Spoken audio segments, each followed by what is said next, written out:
Olá, amigos! Estamos mais uma vez reunidos para o nosso estudo em grupo do livro Nosso Lar. Hoje teremos o capítulo 37. A preleção da ministra. No curso de trabalhos do dia imediato, grande era o meu interesse pela conferência da ministra veneranda. Ciente de que necessitaria permissão, entendi-me com Tobias a respeito. Essas aulas, disse ele, são ouvidas somente pelos espíritos sinceramente interessados. Os instrutores aqui não podem perder tempo. Fica você, desse modo, autorizado a comparecer, com os ouvintes que se contam por centenas, entre servidores e abrigados dos ministérios da regeneração e do auxílio. Num gesto afetuoso de estímulo, rematou: desejo-lhe excelente proveito. Transcorreu um novo dia em serviço ativo. O contato de minha mãe, suas belas observações relativas à prática do bem, enchiam-me o espírito de sublime conforto.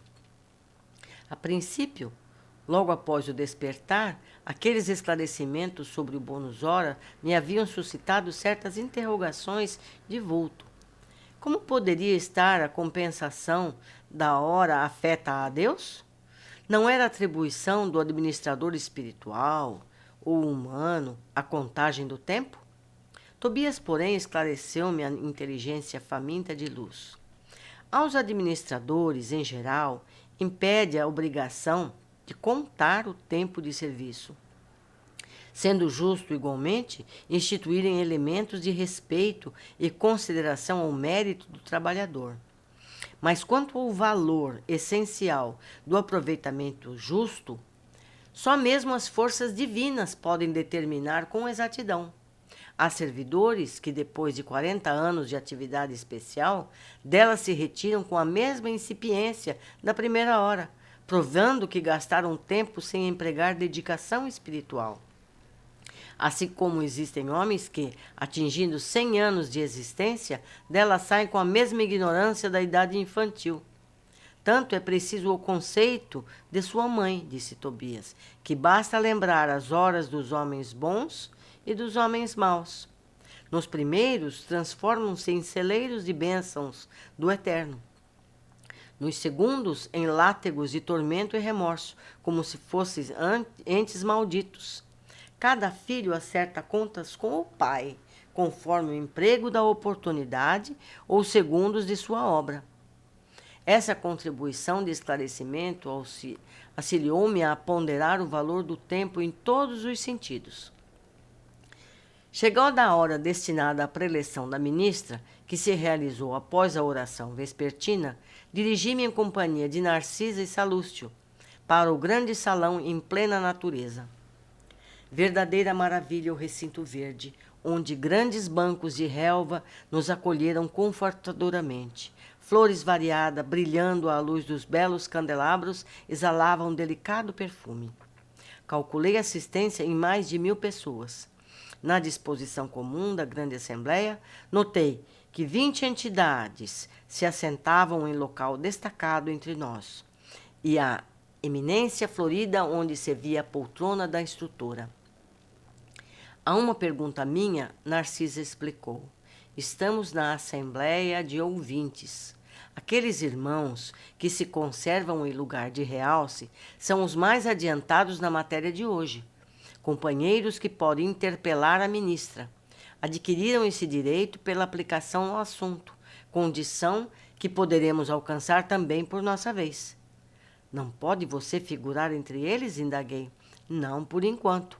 Posso sentar-me ali somente nas noites que a instrutora verse o tratamento dos espíritos perturbados. Há, porém, irmãos que ali permanecem no trato de várias teses, conforme a cultura já adquirida. Muito curioso o processo, aduzi. O governador prosseguiu, a enfermeira explicando: determinou essa medida nas aulas e palestras de todos os ministros, a fim de que os trabalhos não se convertessem em desregramento da opinião pessoal, sem base justa, com grave perda de tempo para o conjunto. Quaisquer dúvidas, quaisquer pontos de vista verdadeiramente úteis poderão ser esclarecidos ou aproveitados, mas tendo em vista o momento adequado. Mal acabara de falar e eis que a ministra veneranda penetrou no recinto em companhia de duas senhoras de porte distinto, que Narcisa informou serem ministras da comunicação. Veneranda espalhou com a simples presença enorme alegria em todos os semblantes. Não mostrava a fisionomia de uma velha, o que contrastava com o nome. Sim, o semblante de nobre senhora de idade madura, cheia de simplicidade, sem afetação.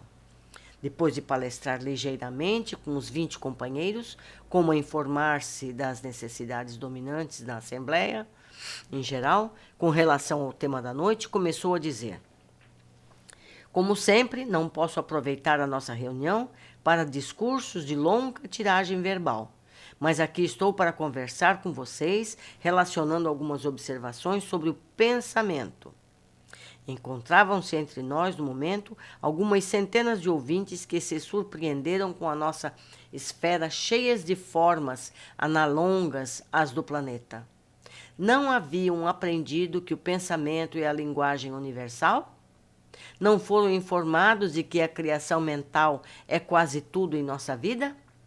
São numerosos os irmãos que formulam semelhantes perguntas. Todavia, encontraram aqui a habitação, o utensílio e a linguagem terrestres. Essa realidade, contudo, não deve causar surpresa a ninguém. Não podemos esquecer que temos vivido, até agora, referindo-nos à existência humana, em velhos círculos de antagonismo vibratório. O pensamento é a base das relações espirituais dos seres entre si. Mas não olvidemos que somos milhões de almas dentro do universo, algo insubmissas ainda às leis universais. Não somos, por enquanto, compatíveis aos irmãos mais velhos e mais sábios, próximos do divino. Mas milhões de entidades a viverem nos caprichosos mundos inferiores do nosso eu. Os grandes instrutores da humanidade carnal ensinam princípios divinos, expõem verdades eternas e profundas nos círculos do globo. Em geral, porém, nas atividades terrenas, recebemos notícias dessas leis sem nos submetermos a elas e tomamos conhecimento dessas verdades sem lhes consagrarmos as nossas vidas. Será crível que somente por admitir o poder do pensamento ficasse o homem liberto de toda a condição inferior? Impossível. Numa existência secular, na carne terrestre, representa período demasiadamente curto para aspirarmos à posição de cooperadores essencialmente divinos.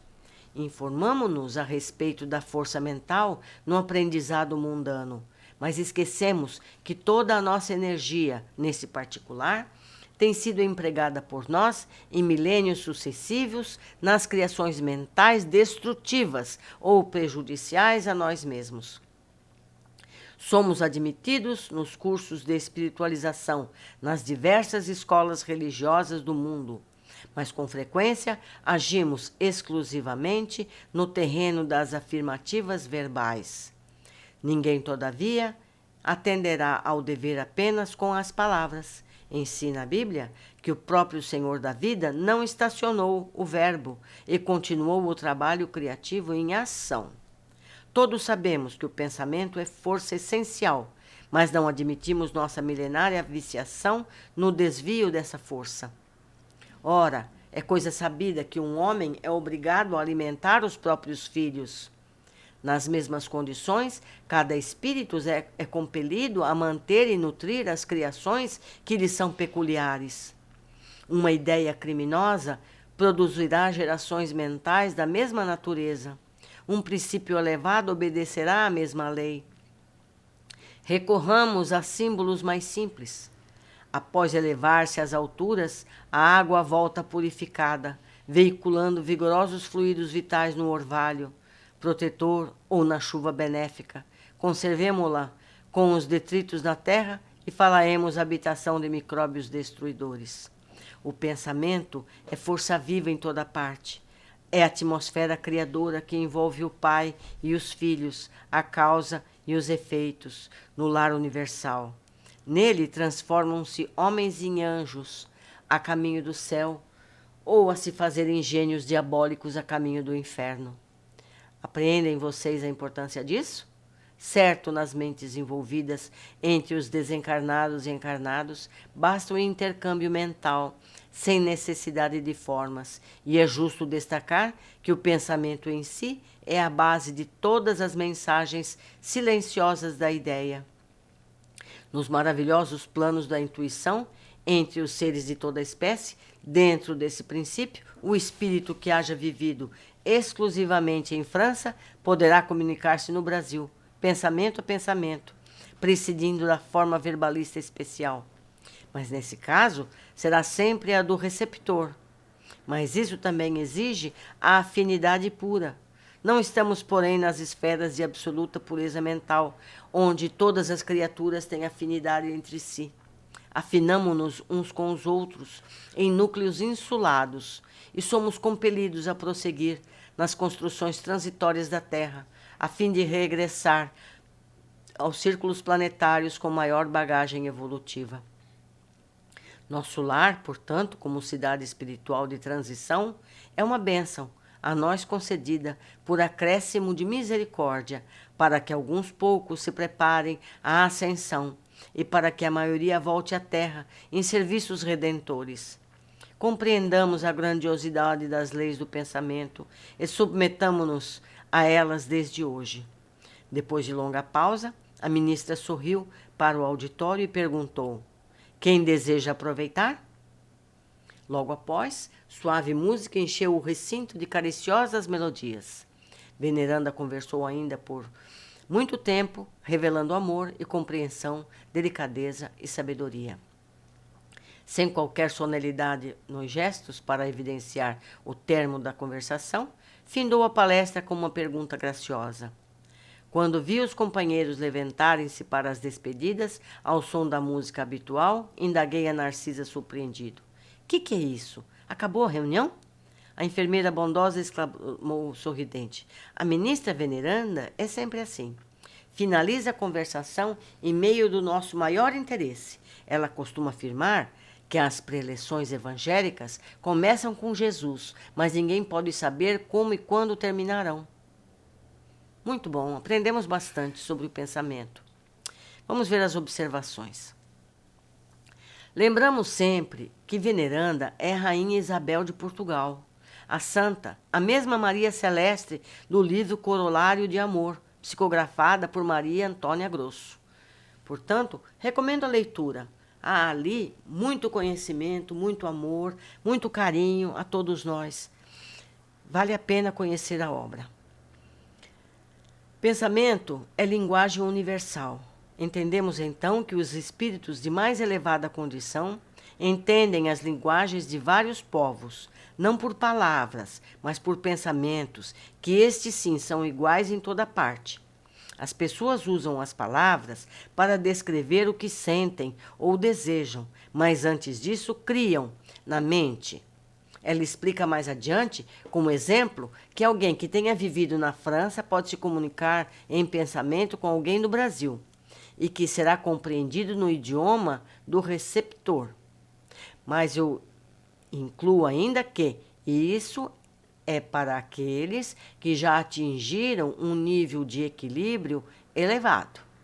Não é ainda para nós simples seres aprendizes. Seguindo, o que pensamos é o mais importante para o nosso equilíbrio. Nem tudo falamos, expressamos por conta da educação ou conveniência, mas por pensamentos nos atrevemos a muito mais do que faríamos na realidade. Porém, para a espiritualidade, nossos pensamentos valem como sinais de nossa evolução. Importante notar também que o que pensamos hoje acaba sendo nossos atos ou conquistas amanhã, pois atraímos o que pensamos.